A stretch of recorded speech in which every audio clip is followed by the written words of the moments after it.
Happy Friday morning, Boilers. It's December 1st, and I'm Anna Kudo. Thank you so much for joining us. Here's a look at this week's top stories from around the globe. Analysts say U.S. consumers figuratively broke the bank over the Thanksgiving holiday weekend, including billions of dollars of online sales. That trend is expected to continue over the next few weeks, and it will give the overall economy a boost heading into the new year. CNN's John Lawrence reports.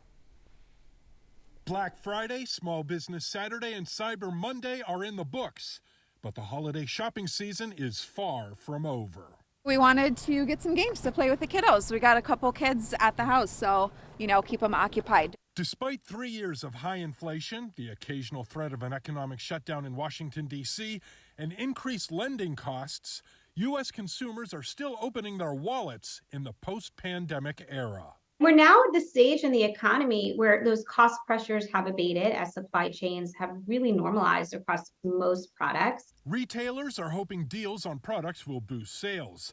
According to Adobe Analytics, items like toys, electronics, sporting goods, apparel, and appliances will all have double-digit discounts this holiday season. The Black Friday period that we just experienced was one where the consumer was out and about and spending, certainly still very focused on those promotions. Adobe Analytics says U.S. shoppers will spend a record-setting $113 billion in e-commerce this November and December, a nearly 14% hike from the year before. Social media is also playing a factor. The toy space as well has a lot of influencers, parenting influencers, showing off what they're getting their kids and really influencing what those top toys of the year that are likely going to sell out. I'm John Lawrence reporting. According to Adobe, Americans spent nearly $10 billion online this Black Friday. It's beginning to look a lot like Christmas here at Purdue, but we are starting to get some sprinkles out there on campus. Fast Track Live's Julia Prickett joins us live from the Stewart Center to talk about what's going on in our neck of the woods as the semester wraps up. How's it looking out there, Julia? Hey Anna, I'm here live in the Stewart Center currently, and we've seen in the last few minutes a lot of students trickling in with hoods up, umbrellas, and squeaky shoes as well, as it's certainly been a breezy, rainy, and chilly day on Purdue's campus. For the rest of the day, it's going to be a high of 47 degrees with lows leveling out in the mid-40s for our overnight hours. We'll decrease in rain chances, but we'll see some scattered rain overall for the next 6-7 hours. But for tonight, we'll clear out for the most part and into Saturday as well. Now coming up in my full forecast, I'll break down the rest of the weekend, when our next best chance of rain comes, plus we are seeing a warm up on the way in the next week, and I'll break that all down for you coming up in just a few minutes. Back in the studio. Back to Anna now at the studio. Thanks, Julia. First Lady, political strategist, diplomat, advocate Rosalynn Carter died this past week. A memorial service was held on Tuesday where family, political leaders, and others paid tribute to her exemplary life. Ivan Rodriguez has a look back at her legacy. The remarkable life of Rosalynn Carter celebrated. Former President Jimmy Carter, who is 99 and receiving hospice care, joining other U.S. presidents, past and present, for a memorial service Tuesday in honor of his late wife. Wife, mother, business manager, political strategist, diplomat, advocate, author. Yet what I remember most about her was her tireless dedication to taking care of others. Rosalynn Carter left an indelible mark on the office of the First Lady. The first to take an office in the East Wing, she attended cabinet meetings, stood in for her husband on the campaign trail, embarked on diplomatic missions, and advanced policy, remaking the role for everyone who followed. What we witnessed was a First Lady who saw her role as going well beyond the essential, warm, and welcoming host. Together, she and her husband also revolutionized life after the White House, devoting their time to innumerable humanitarian efforts, working tirelessly to advance human rights and world peace. Rosalynn's compassion and empathy for those who are suffering was boundless. The legacy of the trailblazing former First Lady carried on through her children, grandchildren, and the countless others she touched throughout her extraordinary life. Because of Rosalynn Carter, millions of lives are better off. What a gift she left. In Atlanta, I'm Ivan Rodriguez. Disgraced former South Carolina attorney Alex Murdaugh was given a 27-year prison sentence on Tuesday. Murdaugh previously pleaded guilty to nearly 24 fraud and money laundering charges. Tuesday's sentence was part of a negotiated plea deal. During the hearing, the judge spoke directly to Murdaugh, saying, quote, "You're an enigmatic person. I don't know if you understand yourself." The judge also said Murdaugh appeared empty to him and that his apology rang hollow. His victims and their attorneys were given the chance to speak during the hearing. Murdaugh, who also addressed the court, insisted that he cares about his victims despite the crimes he committed against them. He also spoke about his decades-long opioid addiction. Christmas is right around the corner, but one important decoration is in short supply. Reporter Alex Love has the story. Right now, we are closed for the 2023 Christmas season. In just 8 days, Mike Hafner and his team sold more than 2,100 Christmas trees, which was all he had available, ready to be chopped down.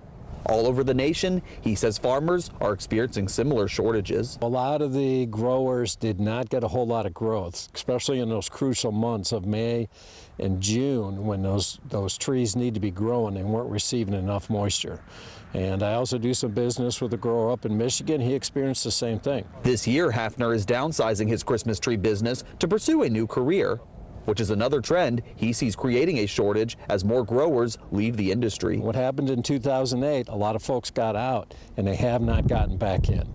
I can tell you it's extremely difficult in order to get a contract right now to have Fraser firs shipped. This year it only grew about that much. In Lenexa, George Hess estimates he has about 50 trees left on his farm that are in the proper stage to be sold off. This year I lost somewhere in the 20 to 30 seedlings, didn't make it through the summer. Because Christmas trees take several years to grow to the ideal height for customers, Hess believes this shortage could drag on for years. When you compound the fact that it takes 8-10 years to grow a tree, that means, 8-10 years ago there'll be, that many less trees that'll be ready for harvest. What would the holidays be without a tree? You better get one before they are gone so you don't have to find out. Up next, home prices have reached an all-time high this past September. How much rates have skyrocketed and whether or not there's relief ahead. That's coming up right after this quick break. Being involved in the 3-year program at Purdue made it easier to say to myself I could get done in 3 years. The 3-year program helped save me a ton of money. In not completing my 4th year, I would save around $30,000. It will give you an advantage, if anything. Doing the 3-year program at Purdue has shown me that I have motivation to do whatever it takes to get my degree. Hi there, my name is Vikram Jaithlak and I'm the founder and president of the Purdue chapter of the University Blood Initiative. Over the past 2 years, we've been able to collect over 300 pints of blood to be donated to local hospitals, and you can be the next one to help out. I donate my blood at the University Blood Initiative. Hi, I just donated blood through the University Blood Initiative. Hi, I just donated blood through the University Blood Initiative at Purdue. Right, I donated my blood through the University Blood Initiative at Purdue. And I donated my blood at University Blood Initiative at Purdue.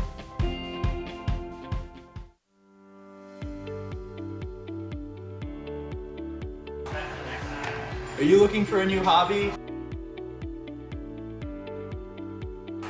Or do you want to have a fun evening with your friends?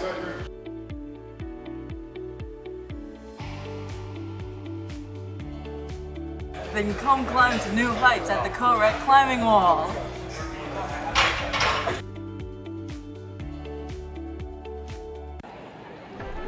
Football. It's the best time of the year. You know what else is great? The world's largest and fastest mascot. You can't have Purdue football without the trains. Look for the Reamer Club outside Stewart Center, 12 to 5 p.m. on Fridays before home football games, for your chance to ride the Boilermaker Special for free. See you then!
watching Fast Track News.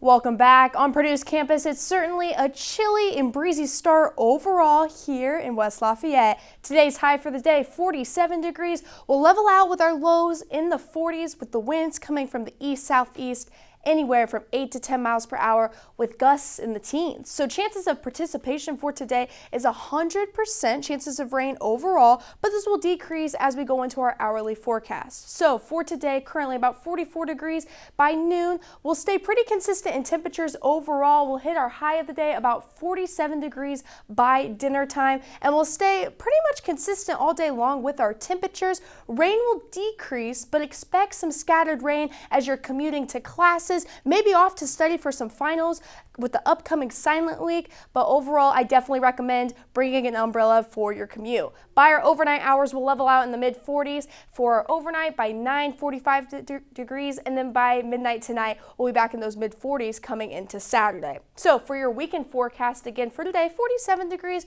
pretty rainy day overall. Now Saturday, another consistent day. Will increase in some cloud coverage and will decrease in rain chances, but we could see some late rain as that low pressure system moves, and we'll get that tail end of that precipitation. 47 degrees being your high for Saturday and a low of 37. Now by Sunday, we'll increase in some sunshine overall. Partly cloudy skies, but we'll see a lot more sunshine. 49 degrees being our high for Sunday and a low of 35. So looking at our national forecast, like I mentioned, that low pressure system that will move in, this will be moving into our Midwest that will really push through to give us all those rain chances for the rest of the day today and into Saturday as well. But here out in the West, as you can see, we're getting quite a bit of snow accumulation overall in Oregon State and Washington State, anywhere from an inch or two snow-wise in our West Coast. Now, taking a look at our 7-day outlook one more time. For Friday, again, high of 47 degrees with the low of 40, rain chances overall. Saturday and Sunday, as you're heading to campus, maybe to study for some finals, 47 degrees for Saturday, and Sunday will increase in some sunshine with a high of 50 degrees and a low of 35. Come Monday and Tuesday, we'll dry out. We'll mainly stay clear overall. We'll have a 50-degree high for Monday, low of 41, but by Tuesday, we have those lows back down to the 30s, so it's certainly going to be a chilly start for your Tuesday. High of 43 degrees will be our high for the day on Tuesday, and the lows in the 30s. By Wednesday, another chilly day overall. We'll be back down in the 20s starting off your Wednesday morning, 28 degrees being our low, and we'll get up to about 48 degrees by Wednesday, another chilly start overall. But then by Thursday, we'll see a little bit of a warm up with a high of 51 degrees and a low of 34 here on Purdue's campus. Back to Anna. It's a type of depression that can happen during the changing seasons. Most of the time, those experiencing seasonal affective disorder feel it in the fall and the winter. Some may not even know they have it. In today's Health Minute, Mandy Gaither has 5 signs of the disorder and how you can cope. The weather is changing. The days feel shorter. It's colder, more dreary, and getting darker earlier. These can all be triggers for seasonal affective disorder. And it occurs in 1 to 10% of Americans. It's more common amongst females and people who live in colder climates. Psychologist Susan Albers with Cleveland Clinic says this disorder is caused by a shift in the seasons, which disrupts our circadian rhythms with less sun exposure. This in turn interrupts our natural internal clock. As a result, there is a drop in serotonin, which is a neurotransmitter that regulates our mood, as well as melatonin, which regulates sleep. Albers says to watch out for 5 signs: feeling down or unmotivated, loss of interest in things you used to enjoy, shifts in appetite like eating more or craving carbohydrates, changes in sleep, usually sleeping too much, and loss of energy. The symptoms are similar to depression, but they are much milder and they pass when the spring arrives. Albers says light lamps can help. They mimic outdoor light. She recommends 20 minutes each morning. Since you're not getting as much vitamin D from the sun, eat foods rich in it. Albers suggests salmon, mushrooms, eggs, fortified bread, and milk. And finally, try cognitive behavioral therapy. This will help to change some of the negative thoughts you're having during the winter months, as well as establish healthy routines around sleeping and eating. For Health Minute, I'm Mandy Gaither. Albers says if you're having trouble with daily routine because of seasonal affective disorder, it's a good time to reach out to a doctor or mental health professional.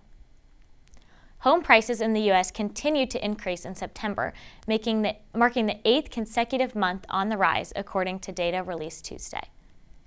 Mortgage rates remained above 7% in September, but historically low inventory continued to raise home prices. In fact, they remain at an all-time high in Atlanta, Boston, Charlotte, Chicago, Detroit, and several other cities. Home prices grew nearly 7% in September alone in Detroit, San Diego, and New York. As the holiday shopping season continues, scammers are working overtime to rip off eager shoppers. According to the Better Business Bureau, scams are not as easy to spot in previous years. So what can you do to stay safe while online shopping? Here are 5 tips to keep in mind. Number 1, research before clicking buy. Google the company name with the words scam, reviews, and complaints to see what other customers are saying. Which brings us to number 2, buy from legit websites. 3, don't be fooled by fake goods on social media. 4, don't click on links from random texts or emails. And finally, if the sale or promotion seems too good to be true, it probably is. If your goal is to be true to yourself, then you are in step with the word of the year, which is authentic. Merriam-Webster says there has been a high volume of lookups for the word for years, but there was a substantial increase in 2023. The online dictionary is citing stories about artificial intelligence, celebrity culture, identity, social media, and even Taylor Swift for the uptick. Some of the meanings of authentic include not false or imitation, and true to one's personality, spirit, or character. Other top words for the year include deep fake, coronation, dystopian, and riz, which means romantic appeal or charm. Purdue men's basketball continues their winning streak after claiming victory at the Maui Invitational. Plus, IU has fired their head coach, Tom Allen, after a disappointing football season. That and more is up next, right after this quick timeout. The Center for C-SPAN, which is this organization, the CCSC, what we do is we facilitate like a bunch of organizations, different programs for Brian Lamb, which is the founder of C-SPAN. Anyone can be part of CCSC, whether it be through our various internships, our competitions, just to be involved, even like our student community meetings that we have every week. Anyone can go, you don't have to be communications or poli-sci. You just meet so many people, the connections you make is kind of crazy, the range that CCSC has. So yeah, it's just provided me so many opportunities to like kind of achieve the goals I have personally and forward to like whatever career paths I choose. Imagine a world where Olympics and Paralympics are unified as one, and where all athletes at all levels have equal opportunities to play and perform at their full potential. Athletics has been such an influential and transformative aspect of my life. So to me, RISE is about ensuring that every person that has the desire to participate in sport has the opportunity to do so. This organization is about recognition. We believe in recognizing excellence where it is found, especially in Paralympic sports. RISE is about driving change in our community and beyond. We hope that through our events and initiatives, we can galvanize people for our cause and inspire them to create an ever-growing network to help achieve our mission. It's about connecting people of various backgrounds and who truly care about creating meaningful change together. We develop projects and hold events to bring people together at the interface of inclusivity, sports, and engineering. Our goal is to promote the equality of all sports and to improve sports performance and accessibility. Join us so that you can have a major contribution in creating meaningful change.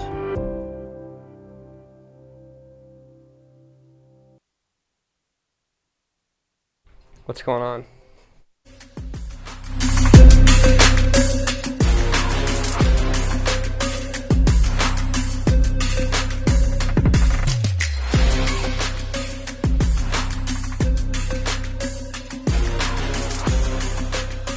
Welcome back, and thank you for joining us. Purdue basketball has continued their strong start as they won the All-State Maui Invitational. They beat 3 ranked opponents. Their first round opponent was number 11, Gonzaga. They took care of Gonzaga 73-63. Zach Edey led the scoring with 25 points. In the second round, Purdue faced the number 7 ranked Tennessee Volunteers. There were times that game looked like more of a wrestling match out there, as there were 51 total fouls in the game. Purdue was able to outlast Tennessee 71-67. Fletcher Lawyer led the Boilermakers with 27 points. Finally, in the championship, Purdue faced number 4 Marquette. An improbable three-pointer by Lance Jones from 3/4 court at the end of the first half proved to be the difference, as Purdue won the game 78-75. And you guessed it, Zach Edey led in scoring with 28 points. These victories led to Purdue being named the number 1 team in the country, according to the Associated Press. Purdue continues their season at Northwestern tonight at 9 p.m. Indiana University has fired football coach Tom Allen following a 35-31 loss to your Purdue Boilermakers, which resulted in a disappointing 3-9 records for the Hoosiers in the 2023 season. Many fans have been questioning Allen's coaching skills for a while, citing issues with both the defense and offense. Allen has been with Indiana for 7 seasons, during which he had a 33-49 record with an 18-43 record in Big Ten play. Despite good seasons in 2019 and 2020, Allen won only 3 conference games from 2021 to 2023, going 9-27 overall in those 3 years. In terms of contract details, Allen was extended in March 2021, earning a 7-year contract extension worth $4.9 million annually through the 2027 season. However, due to his dismissal, Indiana announced Allen would receive a $15.5 million buyout. And after just a few days, Indiana hired James Madison's Kurt Cignetti after his team's 11-1 record this year, and their numerous returns to the FCS semifinals in past seasons under his guidance.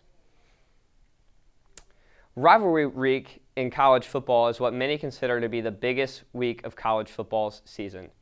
Teams can salvage mediocre seasons with a win against their school's biggest rival. Perhaps the biggest game of rivalry week is Ohio State versus Michigan. Both teams were ranked in the top 3. Michigan started the scoring off with a 1-yard touchdown in the first quarter. An Ohio State field goal later on in the first quarter made the score 7-3. Ohio State and Michigan traded touchdowns in the second quarter, making the score 14-10. A 50-yard field goal by James Turner made the score 17-10 Michigan. Ohio State briefly tied the game on a 3-yard touchdown by Travion Henderson. Michigan scored at the end of the third to make the score 24-17. 2 Michigan field goals and Ohio State touchdown pass made the score 24-30 Michigan going into Ohio State's final drive. They drove deep into Michigan territory for Ohio State quarterback Kyle McCord threw a game-sealing interception. Michigan was able to win the game 30-24. The loss really set back Ohio State as they fell all the way from 2 to 6 in the rankings. It will be really tough for them to make the 14 playoff. Bronny James has been fully cleared to play basketball after he suffered a cardiac arrest 4 months ago. A family spokesperson says the 19-year-old will have a final evaluation with the University of Southern California staff this week. Bronny, who's the son of NBA legend LeBron James, will resume practice next week and will then return to games soon after. He was hospitalized after he suffered a cardiac arrest in July during a basketball practice at USC. He was later diagnosed with a congenital heart defect. LeBron James says if his debut falls on the same night as a Lakers game, he will miss his game to watch his sons. And coming up next, a heart transplant patient's last hope came from a single call and a heart with a mission. After that, meet the furry heroes of BMC Healing Pups at Boston Medical Center. Tune in after this short break. The Center for C-SPAN, which is this organization, the CCSC, what we do is we facilitate like a bunch of organizations, different programs for Brian Lamb, which is the founder of C-SPAN. Anyone can be part of CCSC, whether it be through our various internships, our competitions, just to be involved, even like our student community meetings that we have every week. Anyone can go, you don't have to be communications or poli-sci. You just meet so many people. The connections you make is kind of crazy, the range that CCSC has. So yeah, it's just provided me so many opportunities to like kind of achieve the goals I have personally and forward to like whatever career paths I choose. Imagine a world where Olympics and Paralympics are unified as one, and where all athletes at all levels have equal opportunities to play and perform at their full potential. Athletics has been such an influential and transformative aspect of my life. So to me, RISE is about ensuring that every person that has the desire to participate in sport has the opportunity to do so. This organization is about recognition. We believe in recognizing excellence where it is found, especially in Paralympic sports. RISE is about driving change in our community and beyond. We hope that through our events and initiatives, we can galvanize people for our cause and inspire them to create an ever-growing network to help achieve our mission. It's about connecting people of various backgrounds and who truly care about creating meaningful change together. We develop projects and hold events to bring people together at the interface of inclusivity, sports, and engineering. Our goal is to promote the equality of all sports and to improve sports performance and accessibility. Join us so that you can have a major contribution in creating meaningful change. Coming up at noon on Fast Track News, a look at the tree lighting ceremony at the Union, the new pharmaceutical and nursing education building, and Purdue men's basketball is the #1 team in the nation. Again, we'll look how they got there. Plus, a look at your weekend forecast, your local campus news, weather, and sports. Coming up in about an hour, right here on the Purdue channel. Or check us out on YouTube. A man receives a new heart thanks to the kindness of another, and man's best friend can provide the best medicine. CNN's Cole Higgins has that and more in today's Take a Look at This. It's Giving Tuesday, where people show acts of kindness all around the world. David Cornwolf sure is grateful. A phone call saved his life. And if it wasn't for Jay, I don't think I'd be here today. And I mean that. Jay Toland. He volunteers with an organization called the Heart Brothers Foundation, a nonprofit that provides resources to heart failure patients. He got the call and I looked at my wife and she said, Jake, this is what you do. The two men met last spring while David was in the hospital and exchanged information. David had been waiting on the heart transplant list since April. Fast forward months later and the foundation called him to say, we have a heart. But yeah, I'll take it. But there was one problem. David got a new phone and no number saved meant he couldn't call anyone for a ride to the hospital. Then David remembered Jay's car. Jay answered the call and sped him to the hospital where David received his new heart. Jay, a heart transplant patient himself, says it was an easy decision to give back. This one heart that I got saved 2 lives already. It's not just people who are in the spirit of giving. These playful pups offer a special kind of healing to patients who are homeless. Sit. They are part of BMC Healing Pups, an in-house pet therapy program at Boston Medical Center. It's so sweet. They make everybody happy. These furry friends are just what the doctor ordered. For Take a Look at This, I'm Cole Higgins. That's a wrap for this live edition of Fast Track News. I'm Erica Hong. From all of us here in the Fast Track studio, have a great week. See you next time.